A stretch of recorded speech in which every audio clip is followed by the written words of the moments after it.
রান্না করতে করতে আপনাদের সাথে একটি মেয়ের জীবনের গল্প, আমার এক রিলেটিভের জীবনের গল্প। একটি মেয়ে যখন 16 বছর হয়, টিনেজ বয়স, তখন যদি তার অজান্তে তার বিয়ে হয়ে যায়, ধরেন এক পর্যায়ে তাকে তুলে নিয়ে গেল, তুলে নিয়ে যাওয়ার পরে জানতে পারলো তার বিয়ে হয়েছে, তখন মেয়েটি কী করবে? চলে আসবে না ওখানে থেকে যাবে? মেয়েটি যদি বুদ্ধিমান হতো তাহলে চলে আসতো।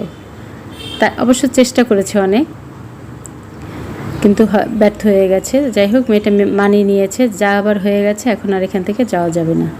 তাহলে বাবা মায়ের ইজ্জত, ভাই বোনের ইজ্জত দিকে তাকিয়ে মেয়েটা ওই সংসারে থেকে গেল।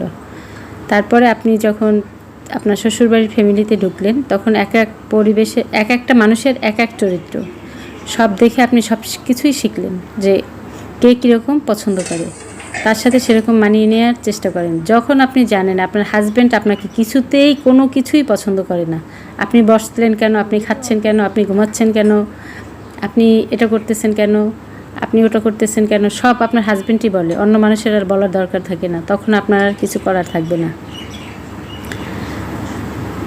যাই হোক, নিজের পায়ে নিজে দাঁড়ান। আর পরিশেষে হয় কি, মেয়েটারই দোষ হয়। আর ছোট ছোট আবদারগুলো তো বাতি দেন। একটা মেয়ের কল্পনা করে একটা, হয়ে যায় আর একটা। আপনি যখন আপনার আশেপাশের মানুষ